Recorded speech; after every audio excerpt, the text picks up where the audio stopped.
तो दोस्तों आज की इस वीडियो में हम Mumbai trans harbour link project के बारे में बात करेंगे। ये जो प्रोजेक्ट है ये काफ़ी ज़्यादा इंपॉर्टेंट और एम्बिशियस प्रोजेक्ट है for both Mumbai as well as Navi Mumbai.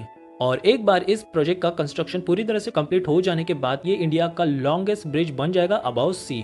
तो इस वीडियो के दौरान मैं आपको इस प्रोजेक्ट के बारे में डिटेल इन्फॉर्मेशन दूंगा, साथ में मैं आपको latest up to date information provide करूंगा और साथ ही में फाइनली हम जानेंगे इस प्रोजेक्ट के रिलेटेड टॉप 10 फैक्ट्स के बारे में, जिससे जानकर आप काफ़ी ज़्यादा हैरान हो जाओगे। तो वीडियो डेफिनेटली काफ़ी ज़्यादा इंटरेस्टिंग, मज़ेदार और इन्फॉर्मेटिव होने वाली है, तो इसलिए वीडियो को पूरा एंड तक ज़रूर देखना।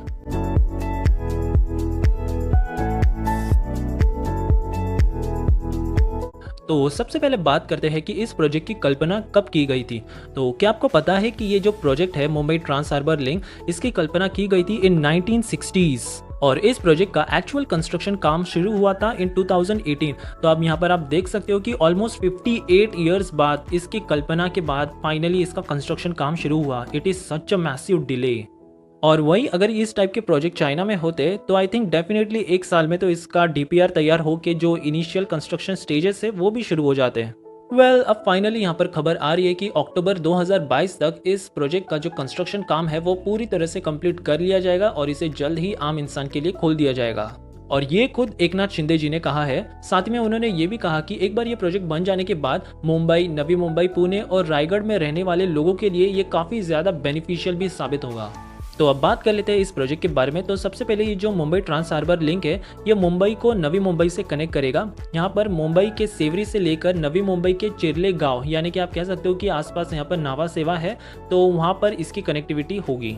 और एट प्रेजेंट अगर आपको मुंबई टू नवी मुंबई ट्रैवल करना है तो आपके पास यहाँ पर दो ऑप्शन है। पहला ऑप्शन है एरोली ब्रिज लेकर और दूसरा ऑप्शन है ओल्ड वाशी ब्रिज, जो कि वाशी टू मानखुर्द कनेक्ट करता है। और यहाँ पर ये जो सेकंड ब्रिज है it connects all the way up to CST through eastern freeway, जिसके चलते यहाँ पर जो प्रॉपर्टी प्राइजेस है इन मेन लैंड वो काफ़ी ज़्यादा बढ़ चुके हैं और इसी वजह से काफ़ी सारे लोग नवी मुंबई और इसके डिफरेंट पार्ट्स ऑफ सिटीज़ में माइग्रेट हो रहे हैं, जिसके चलते यहाँ पर जो ट्रैफिक है वो काफ़ी ज़्यादा बढ़ चुका है। यहाँ के रोड्स में काफ़ी ज़्यादा कंजेशन हो रहा है और इसकी वजह से यहाँ पर एक थर्ड ब्रिज की रिक्वायरमेंट आ चुकी है।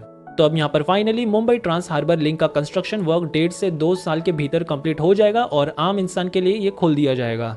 बात करें इस प्रोजेक्ट के कॉस्ट की तो ये पूरे प्रोजेक्ट की कॉस्ट है लगभग 17,000 करोड़ रुपीस की और इस प्रोजेक्ट को 4 पैकेजेस में डिवाइड किया गया है। यहाँ पर आप देख सकते हो एमएमआरडी की वेबसाइट में ये सारे पैकेजेस मेंशन किए गए हैं। फर्स्ट पैकेज में शामिल है 10.38 किलोमीटर लॉन्ग ब्रिज, ये सी में ही होगा। सेकेंड पैकेज में शामिल है 7.807 किलोमीटर एक और लॉन्ग ब्रिज सेक्शन, ये भी सी में मौजूद होगा।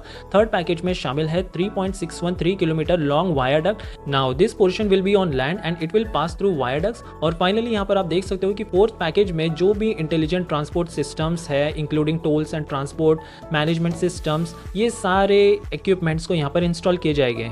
यहाँ पर लेन्स की बात करें तो यहाँ पर बताया जा रहा है कि इसमें टोटल 6 लेन्स मौजूद होंगे ऑफ ईच 27 मीटर वाइड। साथ ही में यहाँ पर 2 emergency exit lanes, edge strips और कैश बैरियर भी मौजूद होंगे। तो अब बात करते हैं टॉप 10 फैक्ट्स के बारे में। So let's begin. बात करें टाइम की तो जहां आपको पहले मुंबई टू नवी मुंबई ट्रैवल करने के लिए 2.5 घंटों का समय लग जाता था, तो एक बार ये ब्रिज बन जाने के बाद ये दूरी केवल आधे घंटों में ही सिमट के रह जाएगी। इसके साथ ही ये जो मुंबई ट्रांस हार्बर लिंक है इसे 100 किलोमीटर पर आवर की डिजाइन स्पीड से डिजाइन किया गया है, जिसके चलते यहाँ पर जो ट्रैफिक मूवमेंट है वो भी काफी ज्यादा फास्ट, एफिशिएंट और स्मूथ होने वाला है। फ्यूल की बात करें तो क्योंकि यहाँ पर आपका जो ट्रैवल टाइम है वो लगभग 2 घंटा कम हो रहा है, तो इससे सालाना 1 करोड़ लीटर फ्यूल्स की बचत होगी। इस प्रोजेक्ट के लिए 10,000 गर्डर्स की रिक्वायरमेंट है और इस प्रोजेक्ट के लिए जो स्टील रिक्वायरमेंट है वो आप इसी बात से अंदाजा लगा सकते हो कि इतने स्टील में लगभग 12 आईफिल टावर्स बन सकते हैं या फिर 3 हावड़ा ब्रिजेस का कंस्ट्रक्शन हो सकता है। तो आप सोचिए इतने सारे मैसिव स्टील रिक्वायरमेंट इस प्रोजेक्ट में है। फिलहाल जिस तरह से आप देख सकते हो कि मुंबई में कितना कंजेशन हो जाता है, तो आई थिंक कि एक बार ये ट्रांस हार्बर लिंक बन जाने से यहाँ पर जो रोड्स पर कंजेशन है वो कुछ हद तक कम हो सकता है। कनेक्टिविटी की बात करें तो यहाँ पर काफ़ी बेहतरीन कनेक्टिविटी आपको देखने को मिल सकती है। जैसे कि आप देख सकते हो कि मुंबई के साइड में यहाँ पर मुंबई पोर्ट ट्रस्ट मौजूद है, तो वहीं नवी मुंबई के साइड पे जवाहरलाल नेहरू पोर्ट ट्रस्ट मौजूद है। इसके अलावा नवी मुंबई में एक नवी मुंबई इंटरनेशनल एयरपोर्ट का भी कंस्ट्रक्शन काम काफ़ी तेज़ी से शुरू है। तो एक बार ये बन जाने के बाद इसे काफ़ी इंटरनेशनल कनेक्टिविटी भी मिल जाएगी एयरपोर्ट के थ्रू। एक्सप्रेसवे और हाईवे की बात करें तो इस ट्रांस हार्बर लिंक को मुंबई पुणे एक्सप्रेसवे और पुणे गोवा हाईवे से भी कनेक्टिविटी मिल जाएगी। तो इन ऑल हमें यहाँ पर एक काफ़ी स्मूथ सीमलेस कनेक्टिविटी देखने को मिल रही है। क्योंकि यहाँ पर इतनी सारी सीमलेस कनेक्टिविटी मिल रही है तो नवी मुंबई का जो एरिया है, शेरले हो गया, नावा सेवा एरिया होगा, तो यहाँ पर डेवलपमेंट अपॉर्चुनिटीज़ भी काफ़ी ज़्यादा बढ़ जाएंगी, जिसके चलते इस रीजन की इकोनॉमी भी काफ़ी ज़्यादा बूस्ट करेगी। लैंड एक्विजिशन की बात करें तो यहाँ पर लैंड एक्विजिशन के रिलेटेड इतना ज़्यादा कॉन्सिक्वेंसेस हमें देखने को नहीं मिला है, जिस तरह से हम हमारे मेगा प्रोजेक्ट्स में अक्सर देखते आ रहे हैं कि लैंड एक्विजिशन के चलते ही जो हमारे मेगा प्रोजेक्ट है वो काफ़ी ज़्यादा डिले हो जा रहे हैं। लेकिन यहाँ पर 22 kilometres long Mumbai trans harbour link का 16.5 किलोमीटर का जो हिस्सा है वो सी से पास होगा और जो रिमेनिंग 5.5 किलोमीटर है वो लैंड से पास होगा और लैंड से भी ये वाया डक्स के थ्रू पास होगा। इस प्रोजेक्ट की जो कॉस्ट है यानी कि 17,000 करोड़ रुपीस, तो उसका 85% ऑफ लोन जायका के थ्रू ही हमें मिला है। तो यहाँ पर फंडिंग की कोई प्रॉब्लम नहीं है। यहाँ पर ऐसा भी कहा जा रहा है कि मुंबई ट्रांस हार्बर लिंक में मेट्रो कनेक्टिविटी भी मौजूद होगी। इसके बीचों बीच ट्विन ट्रैक्स को बिछाया जाएगा, जिसके चलते इससे मेट्रो से कनेक्ट कर दिया जाएगा।